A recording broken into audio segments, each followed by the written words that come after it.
This is the Flathead Valley Sports Haven, a new segment where I highlight current and former Flathead Valley area players, coaches, and sports figures celebrating the best athletics our valley has to offer. The Flathead Valley Sports Haven is powered by Logan Health. And today's guest is Curtis Jackson. Curtis is a strength and conditioning coach here in Whitefish, but more importantly, he's someone who deeply is involved with youth athletics, volunteering with both Cal Ripken and Babe Ruth baseball and working with kids in our community. So Curtis, first of all, thanks for coming in here today. Thank you for having me. Let's go ahead and just start off with what brought you to Whitefish and what brought you to the Valley in the first place? Well, I was training athletes back in California 10, 12 years ago, and one of my athletes' dads owned some property down in Dillon area, Jackson area, and he knew I was very health conscious and I was buying all this expensive, healthy meat, and he's like, you should just go shoot your own. I was like, well, okay, I would think I would like to do that. So he invited me out into to his place and got to hunt for the first time and just fell in love with Montana. And so did that a couple years in a row, and finally was able to convince my wife to make the move. Our kids were young at the time, and 2 and 4. My boys were 2 and 4 at that time. And, you know, after we looked around, and Whitefish just seemed like a really great place to raise a family. That was in the end, that was the biggest thing that jumped out at me. And that is certainly the whole Flathead Valley just is such a great place to raise kids. So it's been I feel like we hit a home run on the very first swing, you know, as far as getting out of California. Did you know what you were getting into when you moved here? Was the community and impact in coming here? How has, I guess you've been here for a while now, but that initial transition, what was that like? It was actually pretty tough. I loved it. My wife had a tough time with it. It took her about 2 years, honestly. During those 2 years, she probably would have jumped at the opportunity to move back to San Diego. But we stuck it out, and she had to go there for a business trip one time. And about 2 years after we had lived here. And this was at the same time when our kids were starting to get more into youth sports, and we were starting to meet some really great people in youth sports and starting to form a community of dads that I knew and moms that she knew. And she comes back and she's like, you know what? Yeah, no, this place is awesome. I don't ever want to go back. And so from there, it's just been, literally the best decision we've ever made. Yeah. Perfect. Let's move into how did you get involved in coaching youth sports and working with youth athletics? Was that something you always wanted to do? Is that something that you just kind of picked up, and kind of what shaped that? Yeah. So when I moved here, I kept my gym running, training athletes in California, but I was missing. I was running it from here, so I didn't get to hang out with the kids as much. And so my kids had started playing Little League baseball or Cal Ripken baseball here, and one of the coaches one of the guys that help run the league, he's like, hey, we need a coach. Do you want to coach? And that was pretty much it.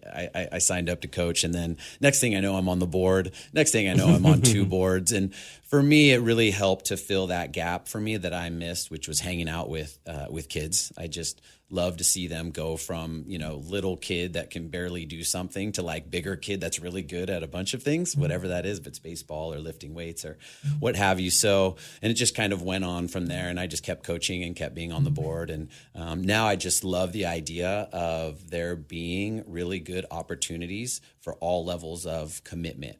So, we're really working hard to make sure that rec league is really good and positive experience for those kids. And, just want to now, I really want to see and help some of these older kids that are starting to think about college and stuff, give them the resources to potentially take that to the next step. And let's talk about kind of your background here a little bit, because you were a collegiate volleyball player, both you and your wife. And I got to imagine just being a collegiate athlete, that's got to kind of shape the way you coach, right? That's got to help the background in terms of what you do for youth athletics, right? It really does. And not just because I played Division I sports, more so because I was a short volleyball player. I'm 6'2", but that is short in the men's game. So for me, I had to be a grinder. I had to be very competitive. I had to work very hard to keep up with the 6'6", 6'7" guys and compete with them. And I was able to do that, but I had to have a a competitiveness about me to be able to do that. My wife was also undersized for her position. She's 5'8", once again, not short, but in volleyball that is short. And so both of us just really had that competitive fire and that mental edge. And so that's something that I really like to try to distill on the athletes that I work with. I like that. Let's go into that. You coach youth athletics from Whitefish, right? Columbia Falls, Flathead Valley, everyone here in the Valley, but also you do online coaching. You were just telling me you were just getting into coaching with a younger volleyball woman. Take me through the business in general. What is it that you do and why do you do it? Well, I basically coach athletes that want to take their game to the next level, whatever that is. A lot of them do want to pursue college athletics, and so I design and coach them using individualized programs. So as we were talking about off air, the girl I'm starting with in Oregon, she'll be a remote client of mine. She's a 14-year-old volleyball player. Whereas, in my gym right now, I have a bunch of football players, and they just all need something different for their sport, for their injury histories.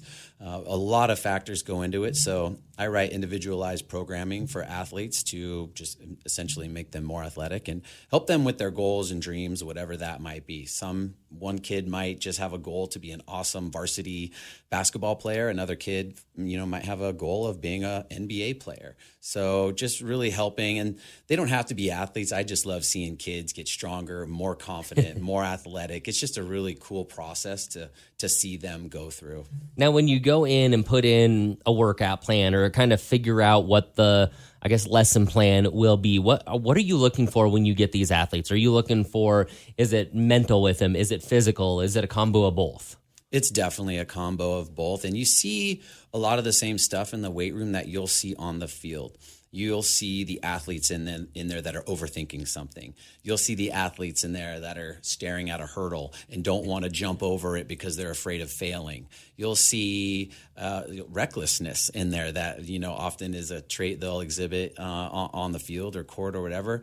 You'll see just a bunch of those same traits, and you can see the wheels turning with them. And it's always an opportunity to take them aside and just have a little chat with them about whatever's coming up, which is probably the part I love about it the most, is really being like, hey, after you get to know a kid really well and you kind of understand how their mind works, you can really help them with the mindset part of stuff, because it is so much of it. It is, Greg Maddox, I think, has, he said, I hear that 90% of it is mental, so why am I only working like 5% on that? So, I'm butchering the quote, but it's so true. So much of it's mental, but we don't put nearly enough time into it.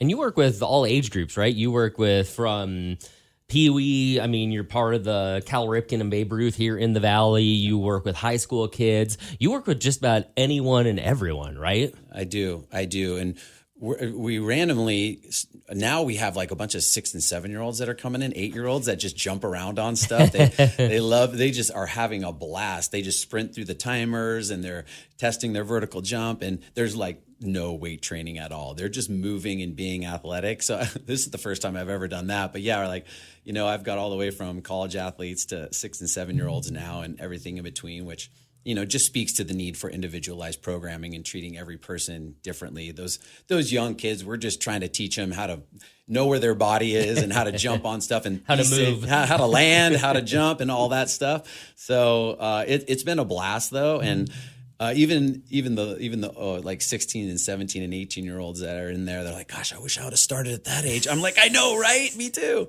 So it's been pretty cool. How important would you say, though, it is when you get kids that are that young? Obviously, you're not going to put a 6-year-old through a strength training plan, but for a 6-year-old, a 7-year-old, an 8-year-old to get up and move, whether it's even just carrying like blocks type of thing that have some weight to it, to just, in a sense, move. I think movement is just a big one.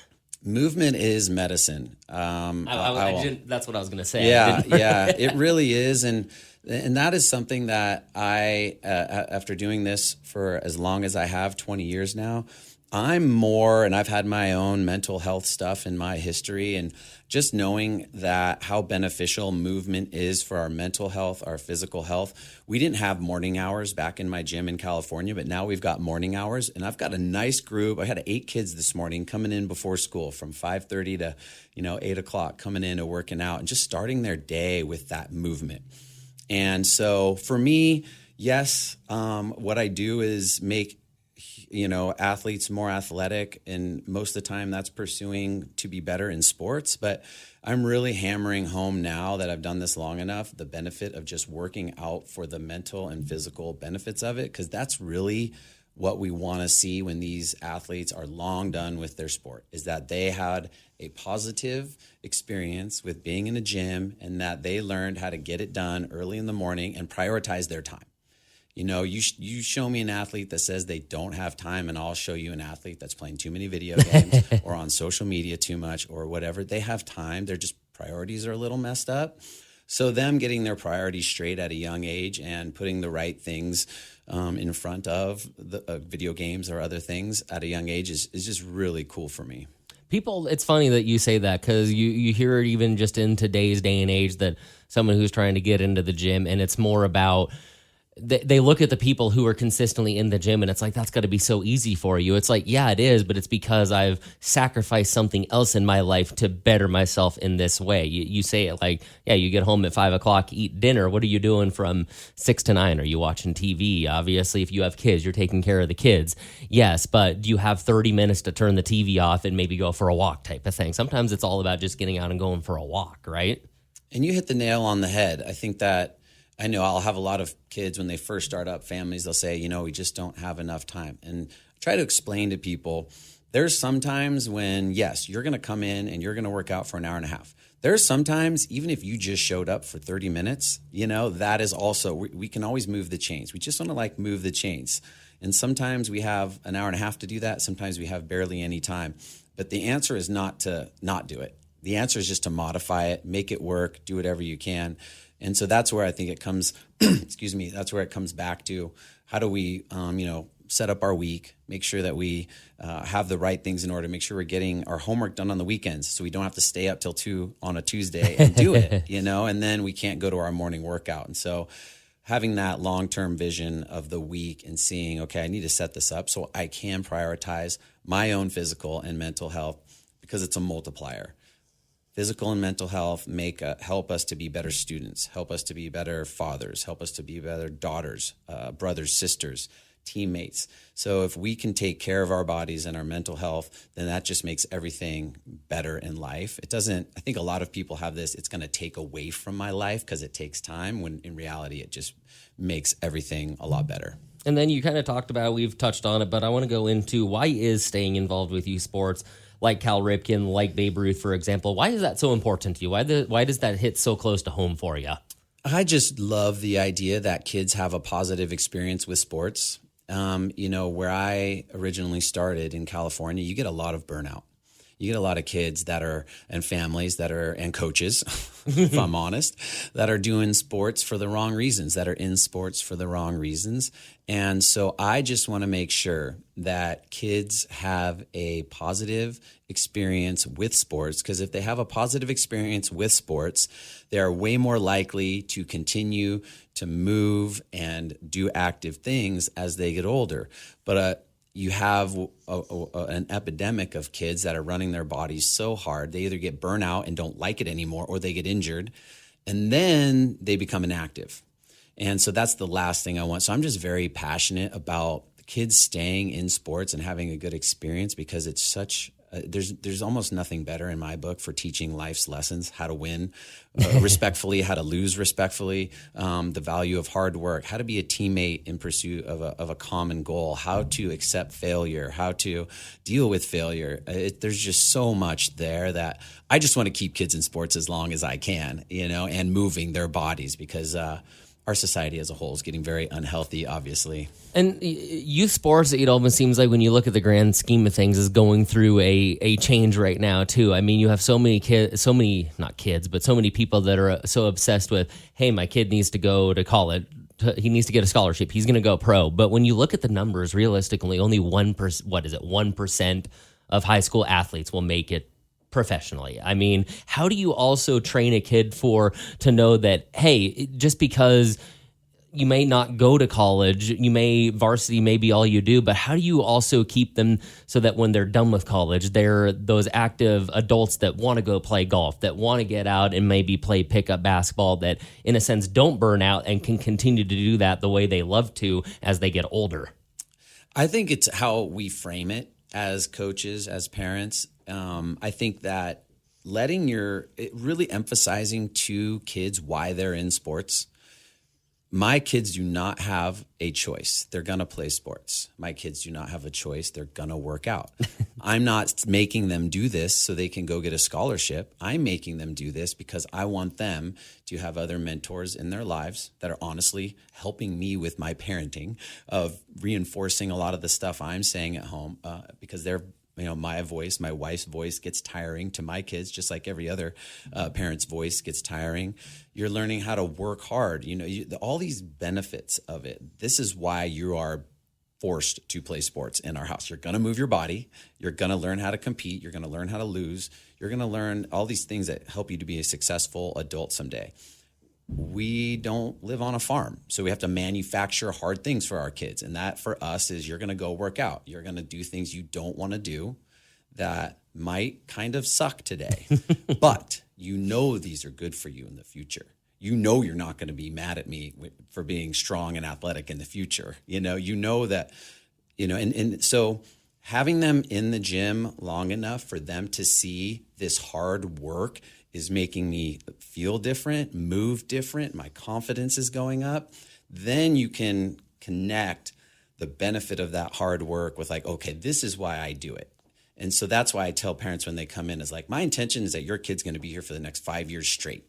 Is that going to happen? I don't know, but that's the intention, because I want them to work out long enough and hard enough to see how great they feel and how proud of themselves they are for doing this hard thing that has all these benefits. I was going to say that actually, you pretty much just answered my next question, which was, how do you keep it fun and positive? Because, when kids see by example, they don't necessarily, yes, they hear what you say, but they see what you do more so. So how important is it to keep it in a fun and positive environment that, hey, when we're going to do this, this is a fun thing that we're getting to do, being tired, sweating, whatever it may be, that's fun. Yeah. Well, I think being excited is I am, when kids show up at 5:30 in the morning, I can't help but be excited about the work they're putting in. I am honestly, I keep my gym to hardworking, good kids only, and that are easy to be excited about when they get there. I try to keep a very positive culture there. So I think just being excited when they show up, letting them know, I'm stoked you're here. I'm really happy you're here today. I get so excited when they break a PR on their jump or on their sprint. It's just man, I just love it to see when that hard work connects. I make sure all my coaches understand, these kids need to really feel that you're excited they're here. And you have an opportunity to make a positive impact on a kid, and so just, be somebody that brightens up their day. And when you're excited to see them and you're excited for them when they're working hard, I think that really helps. Yeah, that's awesome. Let's go ahead and take a break. We'll hear from Logan Health real quick and then be back with Curtis Jackson, strength and conditioning coach here in the Valley. Is pain or weakness holding you back? When the pain cramps your lifestyle, consider joint replacement. At Logan Health Orthopedics, their total joint program provides proper education, support, and guidance during your journey. Orthopedic nurse navigators walk you through the entire process, from decision to recovery. Their surgeons use the latest technology to get you back to activity quickly with less pain and fewer restrictions. Visit logan.org/ortho to learn more. Get back to what you love with Logan Health Orthopedics. Back from the break on the Flathead Valley Sports Haven. Cole Havens here, joined by Curtis Jackson, a strength and conditioning coach in the Valley. You've been around a lot of coaches, I would imagine. I bet you coaches in California, Montana, or wherever it may be. What is something that kids need from coaches, especially today in this day and age? What are you seeing that the kids really do need from their coach? Yeah, we kind of touched on it early. I think any good coach, the best coaches in the world are the ones that are teaching life lessons, and they're using sports as their medium to do that. A football coach, they love football, but they're also hey, we're trying to teach these kids the necessities of life and how to be a good person and how to work hard and how to be respectful to your parents. All these things So I think more than ever, the connection, because we're having so much digital disconnection now with kids. So coaches that are really willing to like sit down and make eye contact with kids and teach them all these valuable life lessons and have that connection, another voice for connection, another person that they can talk to about stuff. I think that that's a really valuable thing. We've talked a lot, and you've kind of hit on a lot, is that balance about positivity in athletics and that balance and everything. But how do you hope that maybe these kids take it? How do you hope that they take away from it the lessons that you're trying to instill in them? Whether it's knowing that, hey, you get up, you go to school, you have to make sure that you're getting your proper nutrition in, you're drinking plenty of water, you're getting your workout after work, you're doing your schoolwork, whatever it may be, going to practice like you should. How do you make sure that to teach that balance? Because sometimes that can get out of control really quick. Yes, I absolutely agree. And I think that there's definitely some kids out there whose lives are probably a bit overscheduled. And so, I think that, one thing that I really pride myself on is that I'm willing to not be liked that day for them in order, for them to feel like I was impactful in their future. So I'm willing to have hard conversations with kids about what they're not doing that's serving them. And maybe they're not a good fit for my gym because they're not willing to show up consistently. They're not willing to abide by the rules of the gym. Maybe they're outside of my gym, acting in a way that does not represent my facility. I take pride in the kids that work out with me, that they're representations of what I do. And so sometimes it takes I've fired athletes from my gym before, of just like, hey, no one comes in here perfect, but we do expect you to try to be better in all these various categories: school, your relationship with your family, all these various different things. And so if you want to be a representation of us, you can come in at one point, but you've got to show the desire to be a better human in a lot of these areas, or it's just not a good fit. I can only do so much. You got to have some ownership, some pride, right? 100%. And so sometimes the best thing you can do for an athlete is say, we've given you a couple chances. This is not working out. This is not for you. And I've had athletes come back, apologize, and be like, okay, this person's not taking my crap. I need to change something. And they maybe have enough time to be away from it to say, yeah, I was being a knucklehead. I'd like another chance.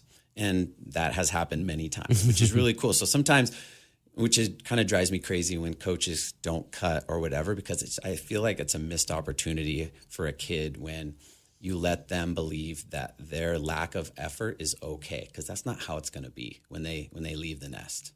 How about, what are some of the biggest challenges that you see kids facing in sports today? That is a really good question. The biggest challenges, I think, one of the biggest ones is basing their self-worth based on the result.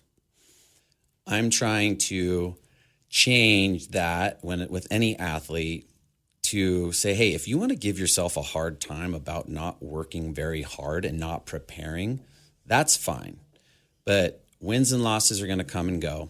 Points are going to come and go. Good games, bad games, that's all going to come and go.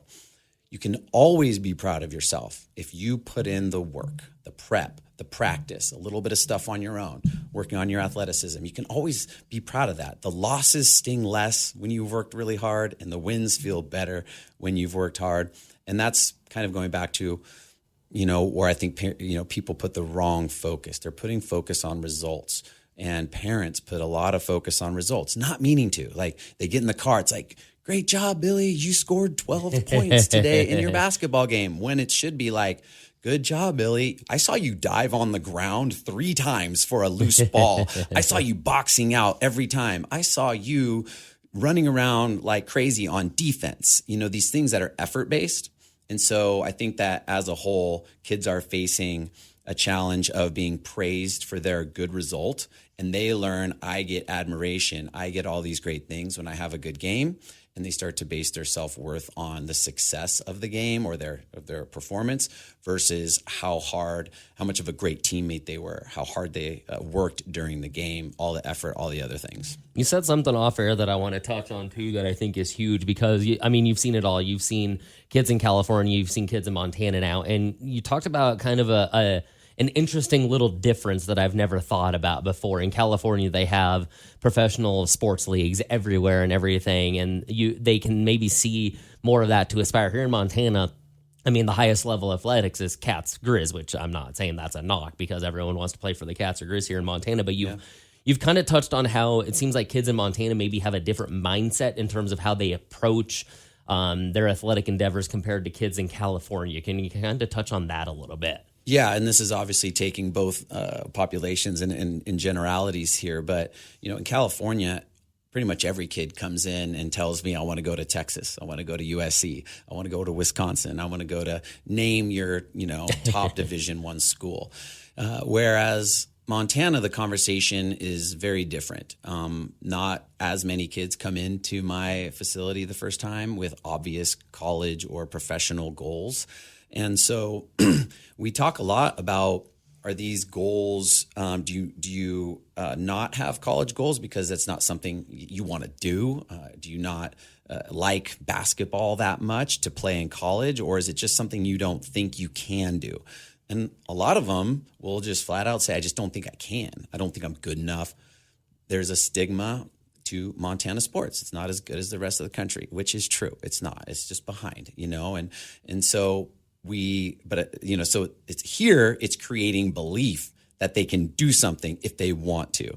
Whereas California, it's a lot more reality of like, that's great to have that goal, but you think you're just going to waltz into Texas with your current work ethic? That's not going to happen. Here's what it's going to take. So as a whole, every kid in California, not every, but most of them think, they've got these big dreams and they just think they're going to be able to do it, whether it's delusional or not. Where here, they just don't think that way, which is okay, if they don't have those dreams. But we also want to try to, parse out how much of this is they don't think they can versus they don't want to. And that's a conversation I'm always trying to navigate. And it's one thing I like about when you say that too is I think, man, even back when I was in high school, which was 2010 type of thing, and you see the stigma about NAIA schools, and NAIA is big in Montana, Carroll College, Montana Western, Rocky Mountain, whatever it may be. I think, who am I missing? Montana Tech type of thing.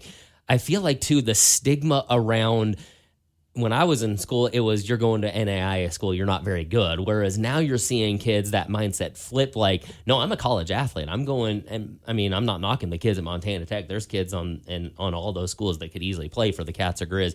How much do you think that stigma kind of helps here in Montana to have those NAIA schools? All of a sudden, it more is looked at as a positive to go to those now than 20 years ago. It was almost looked at as a negative to go to those schools. Nothing but positive as far as I can see, just kids thinking along the lines of there's a next level for me as someone that loves this sport. It doesn't have to end at my senior, my last game of my senior year, that I can keep playing this sport I love and see what can happen. There's so many late bloomers in sports too. You just never know when that starts out as NAIA and ends up Division II and then ends up Division I, and who knows, even your podcast with Austin, I was just listening to it, and he didn't make the big leagues until he was 29, didn't. So I just love that. And the stigma is just undeserved. Those are some really good athletes. Really, really, really good athletes. So any type of knock on that, I just think is just, I'm not buying it. A lot of those kids that are saying that type of stuff actually probably, have no idea how athletic those guys are, girls and guys are, and how hard it is. I think it's the spotlight too. You don't necessarily see those schools in the spotlight on TV like you do. Like you do the national brands, but I think social media is kind of starting to change that. Now you can listen to local broadcasters call those games. You can find Carroll College football on TV type of thing. I think also that helps is when there's so many former coaches in the Valley that played at a school like that. You got so many more players going to schools. That also just helps when, You got an 8th grader that sees their favorite varsity kid signed with Montana Western. They all of a sudden look at like, I want to go there. Yeah, for sure. And one of the best things about Montana that I love is how much the communities rally around the high school sports. It's a big deal. In some of these towns, it's like the only deal, for them. And so those younger kids, seeing those kids go off to college and do that, it's just such a cool thing for me to see. I just love the way it's been very refreshing. Kids here are so grateful for coaching. Whereas in California, they're like entitled for like the best coaching.